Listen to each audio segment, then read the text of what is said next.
Një ngjarje e rëndë tronditi pas ditën e 8 gushtit qytetin e Korçës. Një i ri qelloi me armje tjetër si shkak i një përplasjeje thuhet mes dy grupeve se cili ishte më komandanti, cili ishte më i afti apo kush do kontrollonte territoret. Një histori vajzash, përplasje kush je ti, kush jam unë, kërcet arma dhe në fund ka një viktim 21 vjeç dhe një 20 vjeçar që do të kalojë gjithë jetën në burg. CNA publikoi foto të 4 të rinjve me një mal me drogë dhe me armë, ku midis tyre ndodhi dhe autori i vrasjes së 21 vjeçarit. Sot publikuam një tjetër video ku dy të rinj nga Korça bënin qitje me armë. Gjithë qëllimi ynë me këto publikime ka qenë që të tregojmë se në hundët e policisë së shtetit në Korçë, të rinjt merren me shpërndarje droge, me armë dhe policia ose nuk di se çfarë ndodh, ose është bashkëpunëtore dhe merr para nga krimi për rrjetet e shpërndarjes së drogës. Një ngjarje e rëndë kriminale ndodhi, dy të rinj, ku njëri humbi jetën dhe tjetri do të vuajë burgjeve. Policia i ka pasur në hund shenjat e këtij krimi. Qellohet me armë, male me drogë, konflikte të vazhdueshme në Korçë, plagosje me armë dhe nuk janë këto probleme.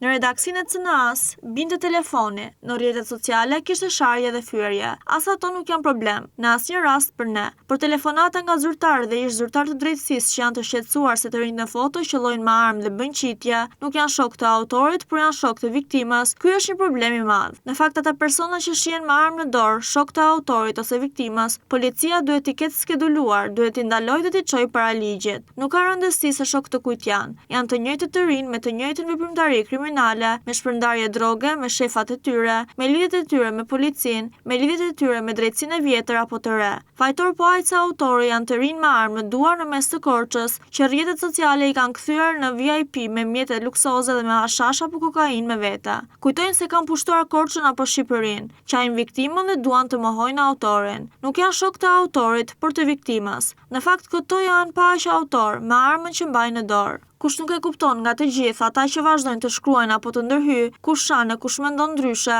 duhet të di se një djalë i ri që bën qitje me armë është po aq autor sa ai që ekzekutoi të riun në Korçë. Për çfarë duhet të mësoj të qelloj me armë një 20 vjeçar, shok me viktimën apo shok me autorin? Kjo ka shumë pak rëndësi, sepse do të jetë ai nesër autori një vepre të rëndë penale. Mund të jetë ai që do t'i marrë jetën një njeriu, pa e ditur se kush nga këta të rinj me armë ka shkuar, ka shpërndar drogë. Kush e ka përdorur këtë armë për të kërcënuar? Si i nxjerrin këto foto dhe video me armë duke bërë shitje në rrjetet sociale? Për çfarë? Përgjigjja është e thjeshtë, për të trembur të tjerët, për të kërcënuar të rinj të tjerë, për të treguar më të fortë se shokët e tyre. Pra janë pa aq autor krimi sa ai që i mori jetën një të rinj 21 vjeçar. Nuk e kanë bërë krimin sot, do ta bëjnë nesër. Sot shpërndajnë hashash, sot përdorin drogë, sot fryen si gjela, bëjnë qitje, nxjerrin foto në rrjetet sociale me armë. Me publikimin dhe demonstrimin e anëve të dhunës, këta të rinj janë pa aq autor krimi. Me kërcënimet dhe shpërndarjet e drogës janë pa aq autor krimi dhe gjithashtu pa aq autor krimi janë dhe ata që kërkojnë t'i mbrojnë dhe pretendojnë se nuk janë shokët e vrasësit, por të viktimës. Të gjithë bashkë janë pa aq autor në atë krim sa vetë personi që i mori jetën një të riu,